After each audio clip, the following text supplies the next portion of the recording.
Boa noite a todos. Hoje nós vamos estudar o capítulo 19, A Fé que Transporta Montanhas. E dentre todos os itens desse capítulo, nós vamos nos focar mais no poder da fé. Mas, só lembrando, da onde veio essa expressão, a fé que remove montanhas, certa vez Jesus foi procurado por um pai desesperado, que seu filho toda hora se jogava no fogo, na água, completamente possuído. Os seus discípulos já tinham tentado curar o menino, mas não tinham conseguido. Aí, quando o pai foi procurar Jesus, ele falou: raça de incrédulos, até quando vocês vão de sofrer? E aí, então, ele pronuncia a famosa frase, ele abençoou o menino, ele imediatamente ficou curado. E ele diz: se tivesses a fé do tamanho de um grão de mostarda, a mostarda é uma sementinha muito pequena, muito, mal dá para enxergar. Vós poderias mexer montanhas. Vós poderiam, na expressão dele, nada vos será impossível. E iniciando o estudo, então, nos últimos 200 anos, particularmente, a humanidade avançou em todas as áreas do conhecimento, de uma maneira incrível. O avanço que aconteceu tecnológico durante esses últimos 200 anos foram os maiores de toda a história da humanidade. E isso provocou um efeito nas nossas vidas enorme. A nossa vida no mundo físico, se formos comparar a 300, 400, 500 anos atrás, ela ficou muito mais fácil e confortável. E de forma muito humana, nós, quando o doce é gostoso, nós sempre queremos um pouquinho mais de doce. E na procura de ter mais conforto e mais facilidade na vida física, nós acabamos esquecendo da vida espiritual. Se nós pararmos para pensar quantos minutos por dia, por semana, por mês, a gente reserva para se preocupar um pouquinho com a parte espiritual, nós vamos ver que é a parte menor, muito menor, do que nós focamos em nossa vida física. O problema de focar só na vida física é que nós automaticamente começamos a focar no nosso futuro de curto prazo. Mesmo que a gente esteja hoje com 18 anos, pensando aí na aposentadoria com 70, 80, é muito pouco tempo. Para nós que somos seres imortais, é muito pouco tempo. Então a gente perde 90% da vida aqui encarnado se preocupando em arrumar o ninho aqui no mundo físico e esquece do mundo que nós vamos retornar por muito mais tempo. Quando a gente vê o primeiro quilômetro da estrada, a gente acaba não enxergando o resto da estrada, o resto do caminho. E todos, com certeza, já sabem que existem determinadas situações onde a resposta, o alívio, a solução, não estão ali no primeiro quilômetro. Às vezes estão muito além. Eu vi um filminho desses feito para criança, desenho animado, há poucos dias atrás. O filminho começa mostrando um menininho sentado no chão, abraçando as perninhas, encolhidas de encontro ao peito. E ele estava com um semblante muito triste. Então aparece lá uma borboleta perguntando para ele: ainda triste?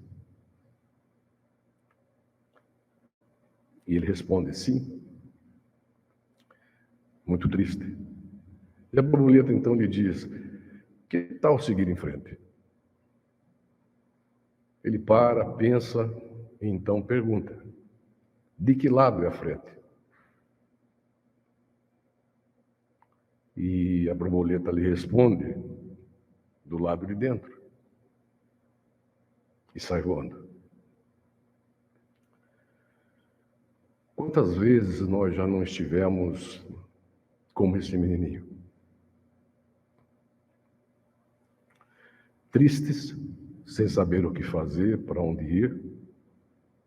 E muitas vezes nós nos esgotamos de tudo que nós temos, de tudo que nós somos, buscando uma solução na direção errada.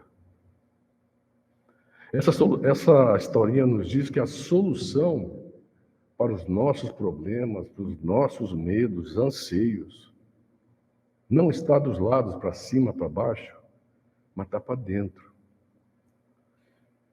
Porque é dentro de nós que nós deveríamos estar buscando a solução para os nossos problemas. Dentro de nós que nós deveríamos estar buscando a coragem para enfrentar todos os nossos medos e incertezas. E deveríamos estar buscando a esperança, que só pode vir forte e plena da confiança que nós temos em Deus. É dentro de nós, meus irmãos, que foi colocado uma centelha divina. Um pontinho de Deus reside dentro de cada espírito, encarnado ou desencarnado. Bom ou mal, a semente está ali. Você só precisa adubar e regar para ela germinar. E nesse momento, então, nós passamos a falar um pouco sobre o mundo espiritual. Descobrimos que é nele que a gente pode encontrar a esperança, a coragem, a força. E nós temos uma dificuldade imensa de nós pararmos para pensar no mundo espiritual, até de nos aproximar um pouquinho dele. A nossa dificuldade começa basicamente na ideia errada que nós temos a nosso próprio respeito. Nós ganhamos um veículo tão perfeito para transitar pela vida física que nós acabamos confundindo as coisas. Muitas pessoas acreditam que elas são o corpo físico que têm e mais nada. Já outras mais evoluídas acreditam que são o corpo físico e que esse corpo físico tem um espírito. Poucas pessoas têm a noção que são verdadeiramente espíritos, em primeiro lugar, que têm corpos, e não ao contrário. O nosso corpo, o nosso veículo físico, tem, como todo veículo, um motorista. Imagine se nós deixássemos que nossos carros, motocicleta, caminhão, bicicleta, tomassem as decisões dos caminhos que temos que percorrer na vida. A gente não faria nem a primeira curva. Hoje mudou um pouco. Hoje já existem os carros autônomos. Você dá a rota e ele então escolhe o melhor caminho, evita acidentes. O motorista pode até dormir dentro do carro. Isso já existe e já está em prática em outros países. Maravilhas da tecnologia. Mas não esqueçam do comecinho da explicação sobre carros autônomos. Você dá a rota, depois o veículo faz o resto. Mesma coisa em nossas vidas. Quem determina para onde, como e quando ir, somos nós. O nosso espírito, o nosso corpo físico, ele simplesmente obedece. Para vocês verem como a gente deturpa, às vezes, um ditado para adequar a nossa fragilidade perante a realidade de que somos espíritos. Tem um ditado popular que acho que todo mundo conhece, que diz que a carne é fraca. Acho que todo mundo já escutou falar sobre isso. Com isso, jogando toda a responsabilidade de cada ação ou atitude em cima da carne, do corpo. Não se enganem. Fraco, nesse caso, é o espírito. O corpo só obedece o que o espírito manda. Ou seja, independente do veículo que nós estejamos usando, e nós vamos usar infinitos veículos nas nossas infinitas vidas imortais. O motorista de todos esses veículos onde nós estivermos encarnados sempre serão nós. E as consequências de dirigir mal ou bem também serão nossas, do nosso espírito. E é importante que nós compreendamos isso. E mais importante ainda é que a gente passe a agir dentro dessa nova compreensão. Porque quando vem o problema, a dificuldade, a aflição, quem vai enfrentar tudo isso vai ser o seu espírito, tão esquecido por todos nós.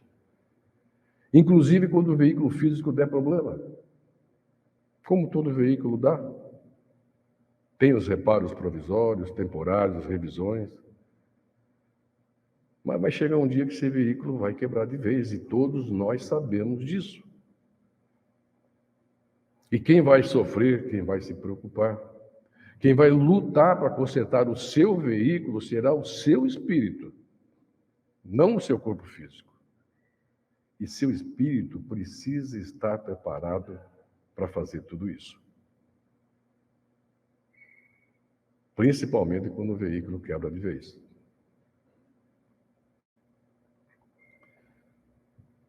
Imagine um corpo físico não percebendo que ele é só um veículo, não um motorista. Imagine como é que o espírito fica arrasado.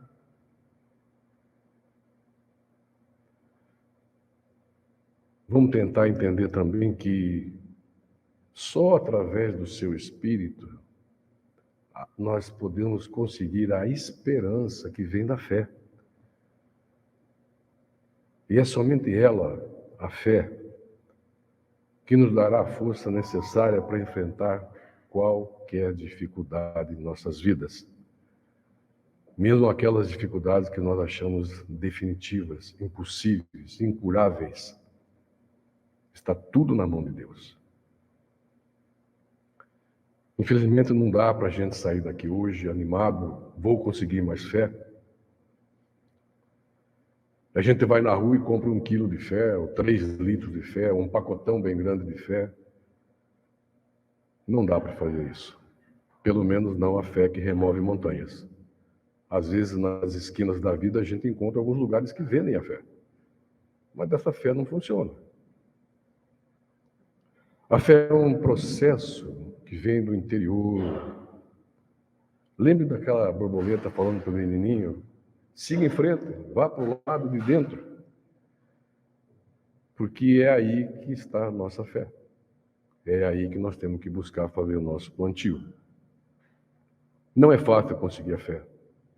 Mas, meus irmãos, tenham absoluta certeza que é muito mais difícil viver sem ela. E se nós formos perguntar para 2 pessoas o que é fé, nós vamos encontrar na maioria absoluta das respostas 2 respostas. Uma de que a fé é acreditar em Deus. E a outra, que a fé é confiar em Deus. À primeira vista, eu fui até no dicionário, parece que as 2 respostas são iguais. Mas elas não são. Qual a diferença entre acreditar e confiar? Certa vez, um malabarista, desses que andam na corda bamba, ele se propôs a atravessar um cabo de aço entre 2 prédios, com a bicicleta sem os pneus, é claro, só com o aro, ele com aquela barra, e ele propôs atravessar de um prédio para outro. Encheu de gente para ver ele cair, eventualmente, encheu de gente lá em cima do prédio, esperando ele chegar, repórter, e todo mundo estava lá. E no dia, o malabarista foi. Estava ventando, quase caiu 2 vezes, aquela história toda. Mas ele conseguiu chegar no outro lado, no outro prédio. Aí todos os jornalistas cercaram eles, querendo conversar, tirar fotos. Foi quando um dos repórteres disse: senhor malabarista. Todos esses repórteres não acreditavam que o senhor era capaz de passar de um prédio para o outro num dia como o de hoje, ventando. Mas eu sim, eu acreditava. Aliás, eu sei tanto que o Senhor é capaz de fazer a façanha de novo, que o desafio é fazer a voltar em cima da corda novamente.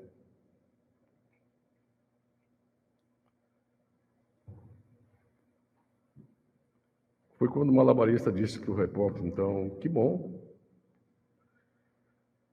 monte aqui na minha garupa e vamos voltar junto. Qual será que foi a resposta do jornalista? Ele topou voltar na garupa da bicicleta da ventania, no alto de 2 prédios, em cima de um cabo de aço? Se ele somente acreditava no malabarista, muito provavelmente ele não topou ir junto. Mas se ele confiava no malabarista, ele pode ter escolhido voltar com ele.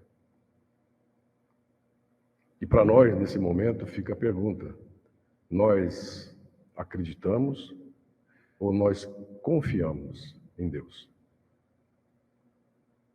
Pergunta para todos nós pensarmos quando der tempo, mas é uma pergunta importante. E a partir desse momento, então, nós temos que diferenciar dentro de nós o que é fé e o que é crença.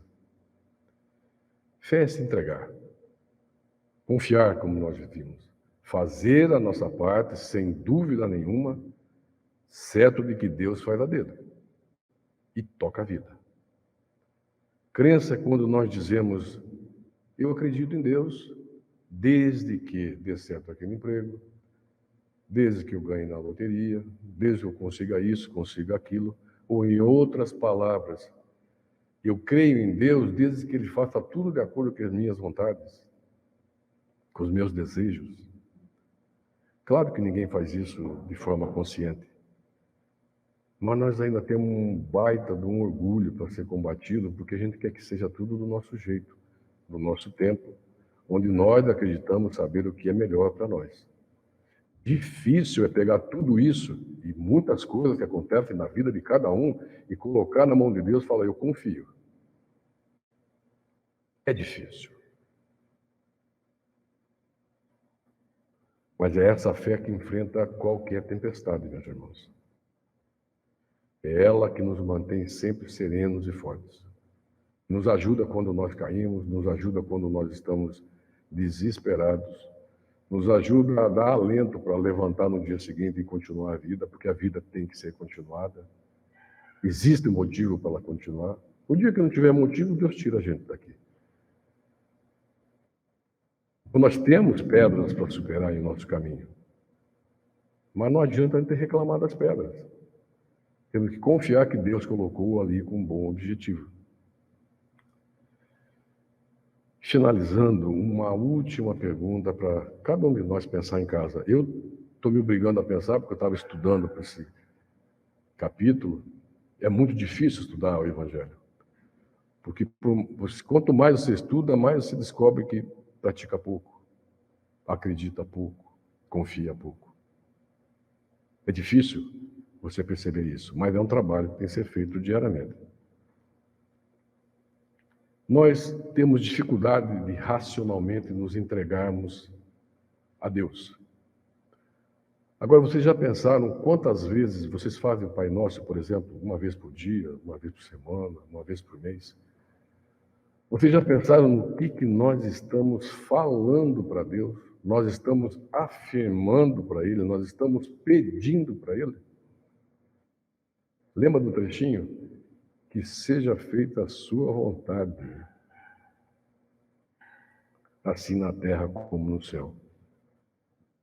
Nós estamos afirmando isso, nós estamos pedindo isso.